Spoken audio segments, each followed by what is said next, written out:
Israel અને Iran વચ્ચે યુદ્ધની અસર સૌરાષ્ટ્રના ઉદ્યોગ જગત પર પડી છે. રાજકોટ એમએસએમઈ સેક્ટરનું હબ છે, ત્યારે રાજકોટમાંથી મોટા પાયે એન્જિનિયરિંગ સેક્ટરની વસ્તુઓ, મોટર છે, ઇલેક્ટ્રિક પાર્ટ્સ છે, આ બધું ઈરાન અને ઇઝરાયલમાં જતું હોય છે. પરંતુ હાલ યુદ્ધની પરિસ્થિતિના વચ્ચે ઉદ્યોગ જગત સંપૂર્ણ ઠપ છે. અહીંયાથી કોઈ પણ પ્રકારની વસ્તુ એ ઈરાન અને ઇઝરાયલ જઈ રહી નથી રહી, કારણ કે હવાઈ સેવાઓ પણ બંધ છે. આ ઉપરાંત કન્ટેનરો પણ જ્યાં સમુદ્રી માર્ગે નીકળ્યા હતા ત્યાં તેમને રોકી દેવામાં આવ્યા છે. ઇઝરાયલના પોર્ટ અત્યારે બંધ છે, ત્યારે મોટા પાયે અસર રાજકોટના ઉદ્યોગ જગત પર પડી છે. અને ટૂંક સમયમાં, એટલે કે છેલ્લા ઘણા સમય સુધી આની અસર વર્તાશે. હાલ કોઈ રાહતના સમાચાર મળી નથી રહ્યા, ત્યારે રાજકોટના ઉદ્યોગપતિઓ પરેશાન છે. તેઓ નવો વિકલ્પ વિચારી રહ્યા છે. જ્યારે આપણો વિકાસ મિડલ ઇસ્ટ કન્ટ્રીઓથી વધારે છે અને આપણા દરેક ઉત્પાદન ક્ષેત્ર જે એન્જિનિયરિંગ ક્ષેત્રના જેટલા ઉત્પાદન છે એ બધા જ મિડલ ઇસ્ટમાં આપણે એક્સપોર્ટ કરી રહ્યા છે.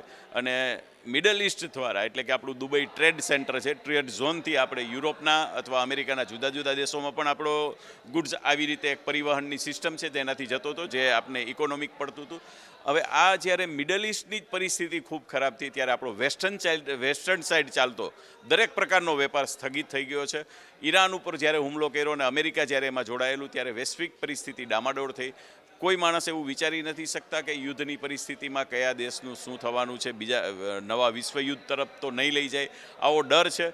અને આ પરિસ્થિતિમાં રાજકોટનો એન્જિનિયરિંગ ઉદ્યોગ જે પોતાના મુખ્ય એક્સપોર્ટની દિશામાં જ્યારે સ્ટોપ થઈ ગયો છે, ત્યારે રાજકોટની એન્જિનિયરિંગ ઉદ્યોગને ખૂબ મોટા પ્રમાણની અંદર આ અસર રહેવાની છે. કેમ કે એમએસએમઈનું હબ છે, 97%થી વધારે ઇન્ડસ્ટ્રીઝ એમએસએમઈ છે. રાજકોટથી ઓટોમોટિવ કમ્પોનેન્ટ્સ, ખેતી ઉત્પાદનના ઓજારો, મશીન ટૂલ્સ, એન્જિનિયરિંગના જુદા જુદા સેગમેન્ટ, ફૂડ પ્રોસેસિંગ મશીન્સ, આ બધી જ પ્રોડક્ટો આપણે વિપુલ પ્રમાણમાં આપણે એક્સપોર્ટ કરી શકતા હતા અને એક્સપોર્ટ કરીએ પણ છીએ. હાલની પરિસ્થિતિમાં જ્યારે હાર્મુઝ સ્ટ્રીટ બંધ કરી દીધી ઈરાને, ત્યારે આ હાર્મુઝ સ્ટ્રીટ દ્વારા આપણા વેસલ્સો, આપણો ગુડ્સ જતો હતો એ વેસલ્સો ત્યાંથી જતા હતા, એ જે તે જગ્યાએ જે પોર્ટ ઉપર છે એની ઉપર ઊભા રહી ગયા છે. ગલ્ફમાં જેટલા પણ આપણા વેસલ્સ અને કન્ટેનરો છે એ પોતપોતાની જગ્યાએ ઊભા છે.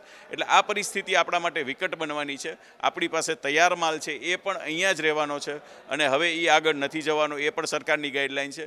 આવી પરિસ્થિતિમાં એર માર્ગે, હવાઈ માર્ગે પણ આપણે મોકલતા હોય, પણ લગભગ દેશોએ પોતાનો એર સ્પેસ પણ બંધ કરી દીધો છે, જે પણ આપણા માટે માઠી અસર છે. આપણા વડાપ્રધાન નરેન્દ્રભાઈ આવી વિકટ પરિસ્થિતિ માટેના પ્રખ્યાત થયેલા એક વૈશ્વિક નેતા છે.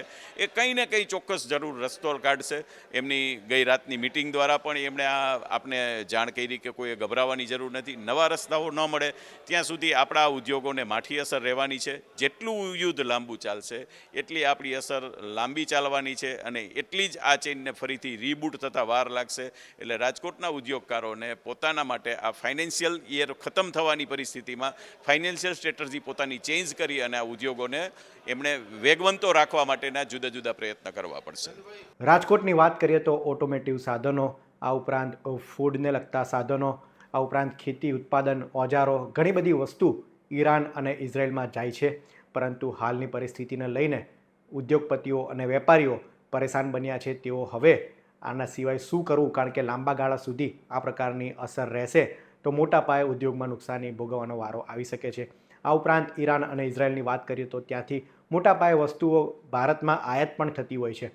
ઈરાનની વાત કરીએ તો ખજૂર, ડ્રાયફ્રૂટ સહિતની અલગ અલગ ખાવાની વસ્તુઓ મોટા પાયે ઈરાનથી આવતી હોય છે. ત્યારે અત્યારે તમામ લેવડ દેવડ બંધ છે, જેના કારણે ઉદ્યોગપતિઓ, વેપારીઓ એ પરેશાન બન્યા છે. આગામી સમયમાં તેઓ નવો રસ્તો કાઢવાનું વિચારી રહ્યા છે, કારણ કે અત્યારે તો યુદ્ધની પરિસ્થિતિ શાંત થાય તેવું લાગી નથી રહ્યું. આ અંગે આપ શું માની રહ્યા છો તે અમને કોમેન્ટમાં જરૂર જણાવશો. આવા જ ઇન્ફોર્મેટિવ વિડીયો માટે વીટીવી પંચાયત જોતા રહો. ધન્યવાદ.